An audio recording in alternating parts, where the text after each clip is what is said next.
राजा वरुण ने सोने से बेन एक विशाल दर्पण में अपने प्रतिबिंब की प्रशंसा की। उनका वस्त्र रत्नों से चमक रहा था, उनका मुकुट ऊंचा था और दरबारियों ने अनकी प्रशंसा को संगीत की तरह दोहराया। मंत्री आयोम, जो टार की एकामात्र आवाज द, ने उन्हें चुपचाप चेतावनी दी कि विनम्रता के बिना ताकत बर्बाद होने वाली है, लेकिन राजा ने आए सी अनादेखा कर दिया। अनहोन द्वारावन के बारे में सुना, एक छोटा शांतिपूर्ण राजी जो भूमि और अनाज से समृद्ध था। वरुण का अभिमान जाग उठा। मैं अगले चांद के उगने से पहले उन्हें जीत लूंगा, अनहोन घोषणा की। राजा की सेना के एकत्र होने पर तुरही बजने लगी। घोड़े ताल से ताल मिला रहे थे, सैनिक सलामी दे रहे थे। रानी सानवी बालकनी से देख रही थी।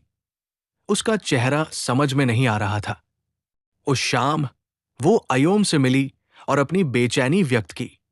ये युद्ध रक्षा या न्याय के लिए नहीं है, ये उसके अहंकार के लिए है, उसने फुसफुसाते हुए कहा। अयोम ने सहमति जताई।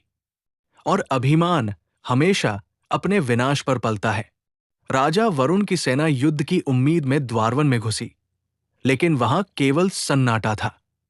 गांव खाली थे, सड़कें तोड़ दी गई थी, खाद्य आपूर्ति गायब हो गई थी। राजा ने द्वारवन वासियों को कायर कहा, ये मानने से इनकार कर दिया कि वे पराजित हुए हैं। उनके सैनिक बीमारी और थकावट से पीड़ित थे।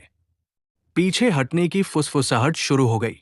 एक लड़का वरुण के तंबू में घुस आया, गंदा, नंगे पांव, तीखी आंखों वाला। तुम हार जाओगे, उसने शांति से कहा। अगर जड़ें उथली हों तो सबसे ऊंचा पेड़ भी गिर जाता है। इससे पहले कि वरुण जवाब दे पाता, लड़का धुएं की तरह गायब हो गया। राजा को उस रात नींद नहीं आई। पेड़ों से तीर गिर रहे थे। सैनिक रात में गायब हो गए। सेना की ताकत कम होती गई। बीमारी और निराशा फैल गई। अयोम ने पीछे हटने की गुहार लगाई। हम भूतों से लड़ते हैं, दुश्मनों से नहीं। लेकिन अहंकार में चूर वरुण ने मना कर दिया। राजा घुटने नहीं टेकता।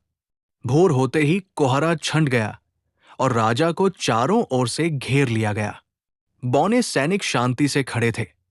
उनके सामने राजा रोहन, मुझे तुमसे लड़ने की कभी जरूरत नहीं थी। रोहन ने कहा, तुमने खुद को हरा दिया है। वरुण घुटनों के बल गिर पड़े।